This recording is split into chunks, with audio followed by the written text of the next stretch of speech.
Eu trabalho como motorista da Uber já faz alguns anos e costumo pegar os turnos da madrugada.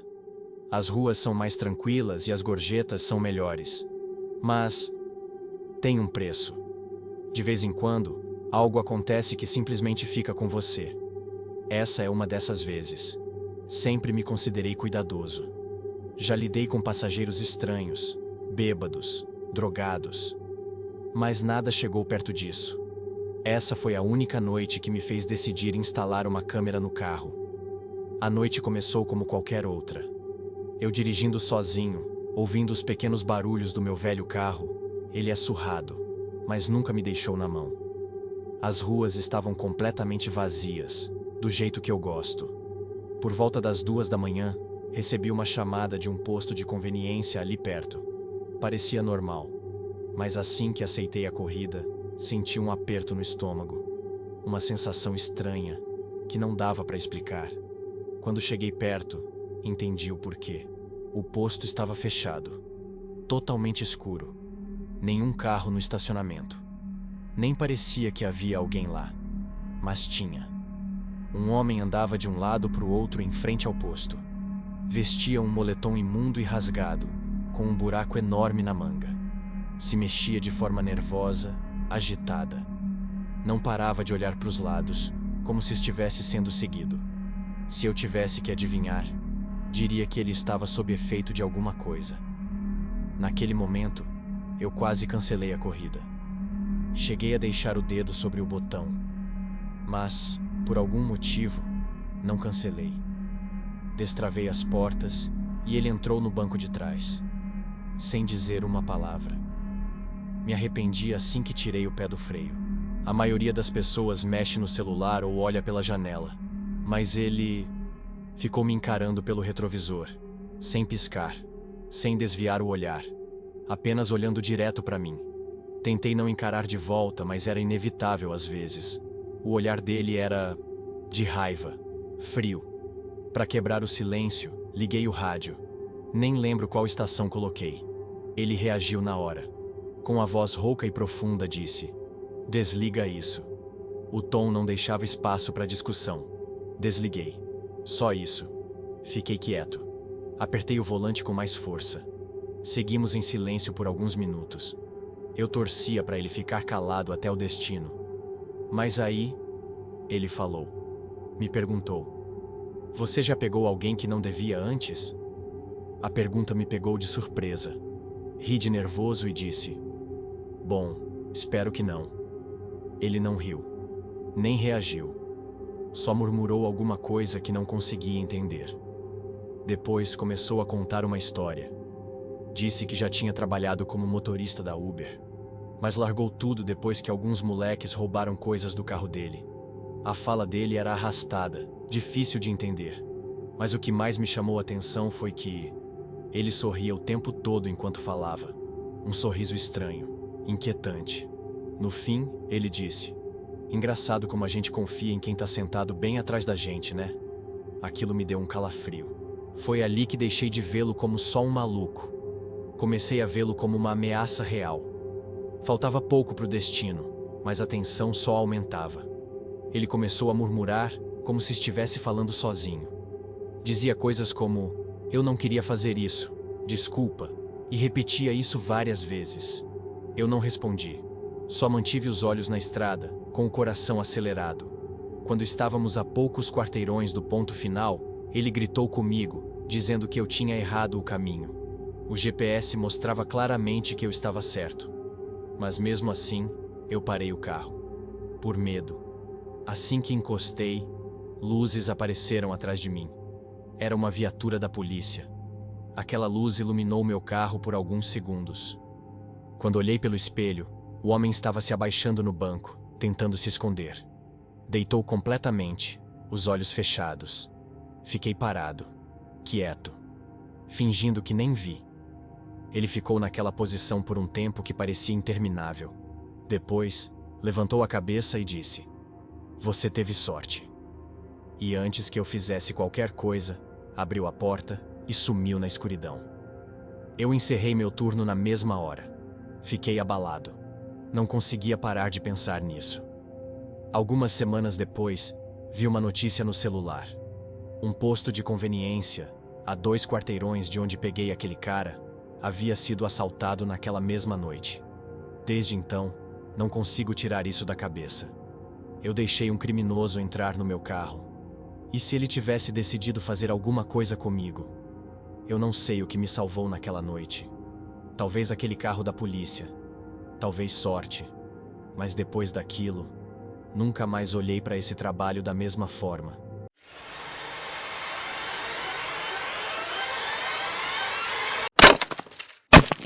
Essa história aconteceu comigo no ensino médio.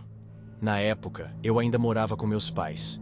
E apesar de não ser muito popular, tinha alguns amigos com quem eu saía de vez em quando. Um deles se chamava Clayton. Ele era um ano mais novo que eu, mas nos dávamos bem. Jogávamos futebol juntos no centro comunitário, e em alguns fins de semana, saíamos para comer ou jogar videogame. Cheguei até a levá-lo com meu pai a um jogo do São Paulo uma vez. Ele era fanático por futebol, e ficou empolgadíssimo por estar indo numa partida ao vivo. Mas com o tempo, as coisas começaram a mudar. Naquela época, eu estava começando a trabalhar em meio período, prestes a tirar minha carteira de motorista, e também estudando bastante. Minha agenda começou a ficar apertada. Quando eu dizia que não podia sair, Clayton reagia mal, ficava claramente chateado ou até irritado. Lembro de um dia em que disse que não ia poder sair porque estaria limpando a casa. Horas depois, vi que ele tinha me removido no Instagram. Achei estranho. Mandei mensagem perguntando o motivo. Ele respondeu dizendo que eu estava mentindo e que estava evitando ele de propósito. A verdade é que, às vezes eu mentia mesmo. Comecei a achar o comportamento dele estranho. Ele estava ficando carente e possessivo demais. Então, em vez de dizer que não queria sair, eu inventava desculpas. Dizia que já tinha outros planos, que ia viajar, qualquer coisa. Até que teve uma noite, devia ser umas 8 horas. Meus pais estavam jantando na cidade vizinha com amigos, então eu estava sozinho em casa. Estava tranquilo, ouvindo música, quando alguém bateu na porta. Fui até o olho mágico. Ninguém. Achei que fosse alguma brincadeira de criança, tipo bater e correr. Mas quando voltei para o meu quarto e olhei pela janela, vi alguém parado na calçada, de frente para minha janela. Era o Clayton. Meus músculos travaram. Abri a janela e perguntei o que ele estava fazendo ali, sem avisar. Ele só ficou me encarando por uns segundos. Depois disse: "Abre aí. Eu preciso te contar uma coisa." Eu disse que não queria conversar, e que era melhor ele ir embora. Foi então que ele começou a se mover, e vi algo na mão dele. Estava escuro, mas deu para perceber o brilho metálico. Ele levantou e mostrou. Era uma faca. Naquele instante, senti meu estômago gelar. Um medo que nunca tinha sentido antes. Eu disse que ia chamar a polícia, e ele simplesmente saiu correndo. Liguei imediatamente. A polícia veio, fiz um boletim de ocorrência e descrevi tudo com o máximo de detalhes. Nunca mais vi ou ouvi falar dele desde aquela noite. Mas teve uma coisa que descobri pouco antes disso acontecer. Algo que me fez entender o verdadeiro perigo. Um amigo em comum, Felipe, me mandou uma mensagem.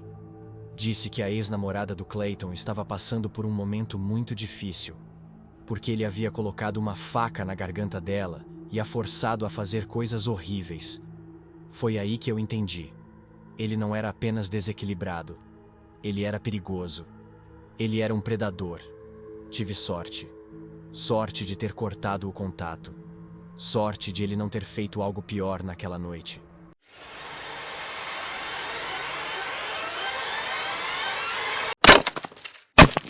Eu costumava trabalhar no turno da madrugada em um posto de gasolina de beira de estrada. Era um lugar pequeno, meio esquecido, num trecho quase sempre deserto da rodovia. Depois do que aconteceu alguns meses atrás, eu nunca mais aceitei trabalhar à noite. A maioria da madrugada era silenciosa. Eu passava o tempo repondo prateleiras, limpando o balcão e atendendo um ou outro caminhoneiro que parava para abastecer ou tomar um café. Mas naquela noite, por volta das 2:30 da manhã, tudo mudou. Lá fora estava frio e úmido. Resolvi sair um pouco para tomar um ar fresco. O estacionamento estava completamente vazio. Apenas as bombas, o asfalto molhado e a escuridão da floresta ao fundo. Foi aí que vi alguém parado atrás de uma das bombas. Eu juro que ele não estava lá antes. Usava um moletom vermelho escuro, com o capuz levantado e as mãos nos bolsos. Não havia nenhum carro ao redor, e ele não parecia estar esperando por ninguém. Só parado, me observando. Voltei para dentro da loja tentando agir naturalmente, mas fiquei de olho nele pelas janelas. Ele começou a andar lentamente em direção à porta. Quando entrou, veio direto até o balcão, mas não falou nada por alguns segundos. Só me encarou. Depois, de forma apressada, quase ensaiada, disse que o carro dele havia quebrado antes da entrada da rodovia, que precisava de uma ajuda para dar partida, ou talvez um pouco de gasolina para chegar até a próxima cidade. Era uma história ruim. Tinha algo de muito errado na forma como ele falava, como se estivesse testando minha reação. Eu ofereci chamar um guincho. Ele recusou rápido demais. Disse que só precisava de uma lanterna e talvez de ajuda com o capô. Ainda assim, tinha algo errado. Perguntei onde o carro estava. Ele apontou para o monitor de segurança atrás de mim. Quando olhei, vi mesmo um carro estacionado ali. Por um instante, pensei que talvez ele estivesse dizendo a verdade. Mas então percebi. Eu tinha acabado de estar lá fora. Eu teria visto esse carro, e ele não estava lá antes. Olhei de novo para o monitor, e foi aí que vi uma sombra se mexendo perto do para-choque traseiro. Alguém estava agachado atrás do carro, fora do alcance da câmera. O pânico me invadiu. Forcei um sorriso e disse que ia buscar meu celular nos fundos. Assim que virei de costas, apertei com força o botão de pânico embaixo do balcão. O alarme disparou imediatamente, estridente. Eu esperei que ele surtasse, mas o que ele fez foi ainda pior. Ele simplesmente relaxou. Toda aquela encenação sumiu. A ansiedade, os gestos, a voz apressada, tudo desapareceu. Ele me olhou com um sorriso calmo, um sorriso lento, como se estivesse achando tudo aquilo divertido, como se tivesse tempo de sobra. E então, com um único movimento, ele se virou e correu. Fui até os monitores e vi os dois homens correndo, não em direção ao carro, mas para dentro da floresta, sumindo entre as árvores. Quando a polícia chegou, o carro ainda estava lá, sem ninguém dentro, motor desligado, luzes apagadas. E aí veio a parte mais assustadora. Um dos policiais notou que a porta do passageiro estava aberta. Tinha mais alguém no carro o tempo todo. No fim, o carro havia sido roubado quase uma semana antes, a mais de 160 quilômetros dali. Nenhum boletim de ocorrência, nenhuma pista, ninguém procurado. Só um carro abandonado no meio do nada. E o sentimento constante de que eu estive muito perto de desaparecer naquela noite.